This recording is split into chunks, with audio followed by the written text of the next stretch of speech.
Assalamualaikum warahmatullahi wabarakatuh. Perkenalkan, nama saya Sinta Rahmatila dengan nomor pokok mahasiswa 221-54072 dari Pendidikan Biologi Fakultas Keguruan dan Ilmu Pendidikan Universitas Siliwangi.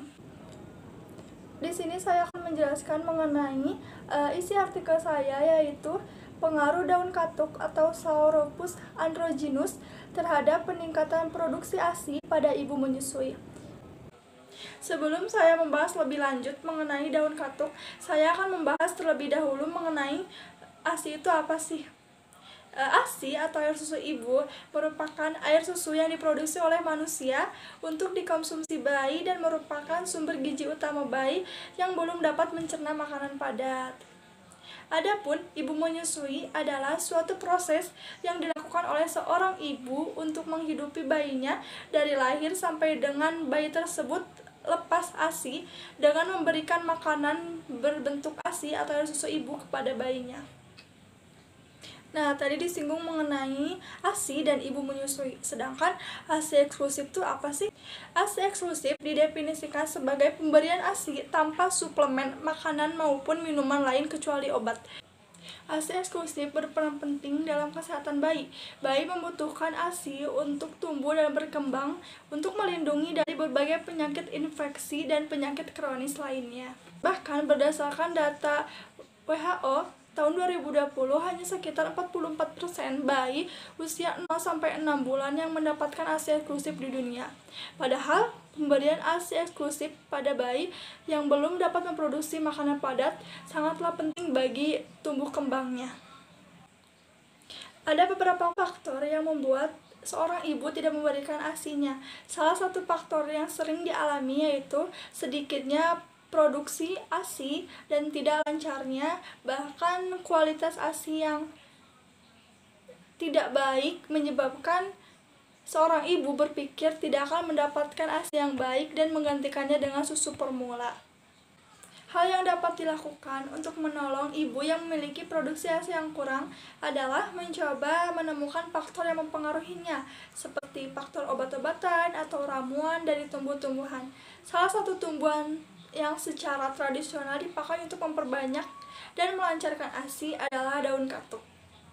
Ibu menyusui dianjurkan untuk mengonsumsi daun katuk dengan berbagai cara. Salah satunya dengan sayur bening. Nah, dengan adanya hal itu, saya melakukan penelitian untuk membuktikan keefektifan daun katuk terhadap meningkatkan produksi ASI. Oke, sekarang kita membahas mengenai topik daun katuk. Pertama, klasifikasi daun katuk.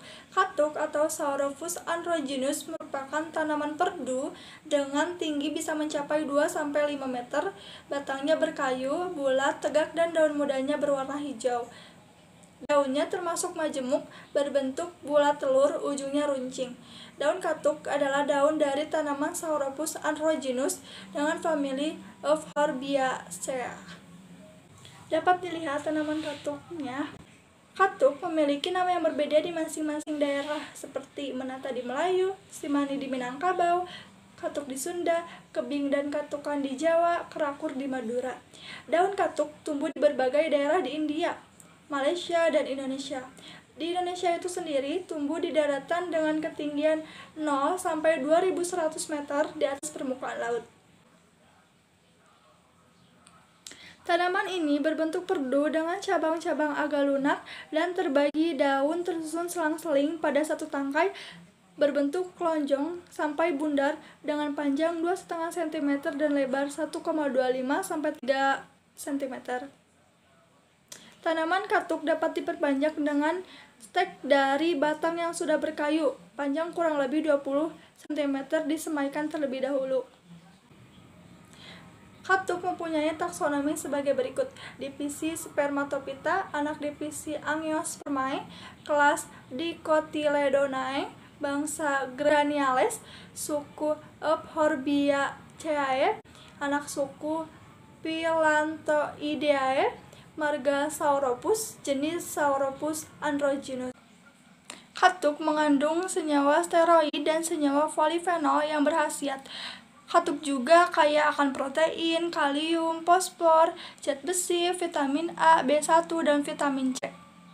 Daun katuk baik untuk mempelancar ASI karena mengandung asam sesquiterna, tanin, sapotanin, dan alkaloid papain.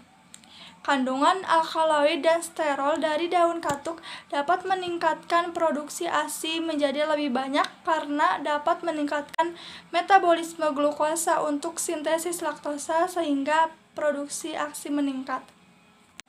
Kandungan steroid dan polifenol pada tanaman ini mampu meningkatkan kadar hormon prolaktin. Berdasarkan penelitian, orang yang mengkonsumsi katuk ditemukan memiliki peningkatan kadar hormon steroid adrenal dengan hormon prolaktin yang tinggi. Hal ini dapat mempercepat dan meningkatkan dan melancarkan ASI. Manfaat daun katuk. Tentunya yang pertama, daun katuk sebagai pelancar ASI, dan yang kedua, katuk sebagai anti lemak dan antioksidan. Yang ketiga, katuk mencegah obesitas. Yang keempat, menurunkan gula darah. Yang kelima, mengatasi anemia, dan yang keenam, meningkatkan daya tahan tubuh. Langkah-langkah mengolah daun katuk. Di sini saya mengolah daun katuk menjadi sayur bening daun katuk. Yang pertama, siapkan bahan-bahannya seperti daun katuk kurang lebih 1 genggam, bawang merah 2 siung, penyedap rasa secukupnya, garam secukupnya, 500 ml air putih, dan bisa ditambahkan dengan sayuran lain seperti wortel, jagung, dan lain-lain. Tahap yang kedua yaitu panaskan air di dalam panci dan tunggu sampai mendidih. Lalu masukkan daun katuk yang sudah dibersihkan terlebih dahulu sampai layu dan atau matang. Dengan catatan tidak boleh terlalu lama agar tidak mengurangi nutrisi di dalam daun katuk. Yang keempat, tambahkan bumbu-bumbu yaitu seperti masukkan penyedap rasa, garam, dan bawang goreng. Adapun untuk video pembuatannya yaitu dapat dilihat sebagai berikut. Diklik.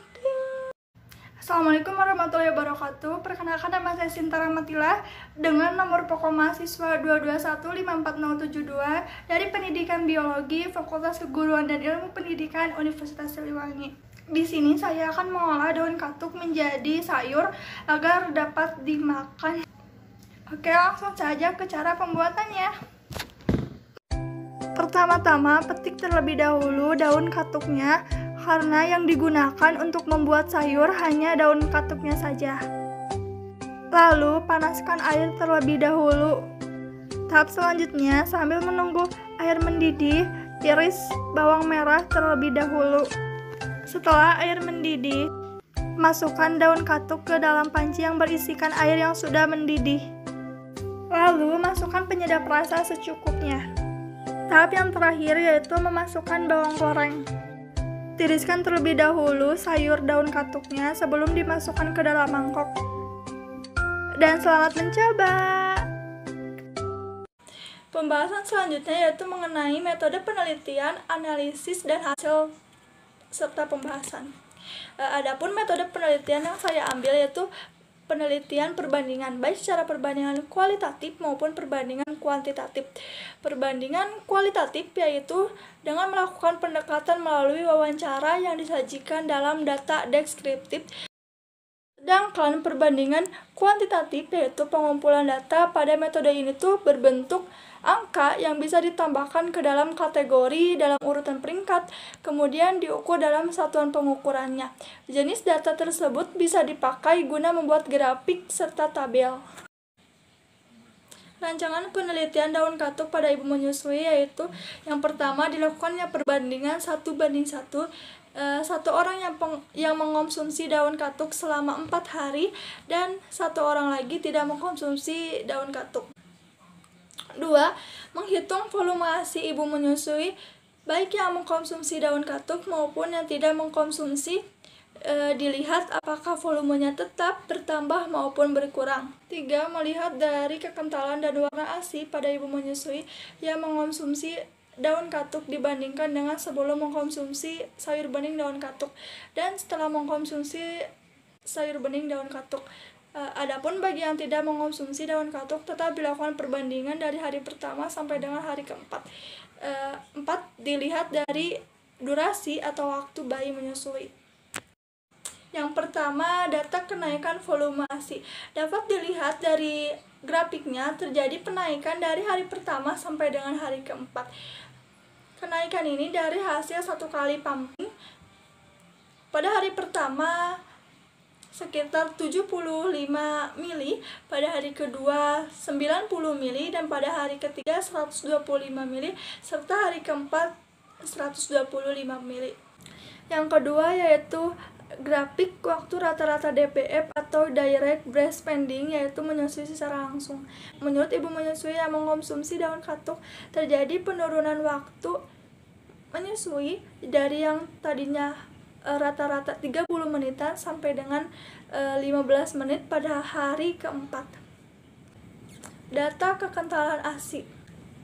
Data yang saya peroleh dari ibu yang menyusui yang mengkonsumsi daun katuk selama hari pertama sampai dengan hari keempat, jika dilihat dalam perbedaan kekentalannya itu sangat berbeda jauh dari hari pertama sama dengan hari keempat. Dapat dilihat dari kekentalan hari pertama dengan hari keempat itu 1:2. Terdapat perubahan serta kekentalan ASI yang dapat dilihat pula dari warna pada ASI itu sendiri yang lebih kuning, dan dari konsentrasinya ASI lebih banyak mengandung lemak dan laktosa sehingga teksturnya menjadi lebih kental serta creamy. Analisis penelitian yaitu yang pertama analisis univariat dan analisis bivariat. Analisis univariat itu merupakan analisa data yang dilakukan dari hasil distribusi dari presentasi penelitian dari setiap variabel. Analisis univariat ini bertujuan untuk mendapatkan gambaran dari intervensi yang dilakukan pada peneliti atau objek atau responden pada penelitian untuk mengetahui daun katuk terhadap peningkatan produksi ASI pada ibu menyusui.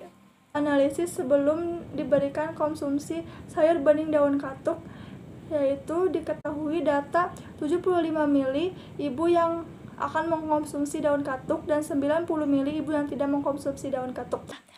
Melakukan analisis ini tuh menghitung jumlah presentasi, yaitu dengan cara jumlah bagian dibagi jumlah total kali dengan 100%. Seperti contoh, jumlah bagian pada ibu yang sebelum mengkonsumsi daun katuk yaitu 75 mili dibagi 165 mili kali 100, yaitu didapatkan hasil 45,46%. Begitupun dengan yang 90 mili dibagi dengan 165 kali dengan 100 didapatkan hasil 54,4%. Adapun analisis setelah diberikan konsumsi sayur bening daun katuk, pada ibu yang mengkonsumsi daun katuk terdapat peningkatan yang tadinya 75 mili menjadi 125 mili. Jadi dihitung 125 mili dibagi 215, yaitu hasil dari 125 tambah 90 dan kali 100%, yaitu didapatkan hasil 58%. Adapun yang tidak mengkonsumsi sayur bening tetap volumenya yaitu 90 dibagi 215 kali dengan 100%, yaitu didapatkan hasil 42%. Hal ini dapat dilihat terjadi peningkatan lebih dari 10% terhadap ibu yang mengkonsumsi daun katuk. 2. Analisis bivariat. Diketahui data X1 atau data sebelum mengkonsumsi yaitu 75 mili dan 90 mili, sedangkan data setelah mengkonsumsi yaitu 125 mili dan 90 mili. Dan N itu merupakan jumlah responden. Untuk menghitung rata-ratanya yaitu dengan cara data total dibagi dengan jumlah objek. Pada data sebelumnya yaitu 165 dibagi 2 didapatkan 82,5, sedangkan pada data setelahnya yaitu 215 dibagi 2 didapatkan 107,5.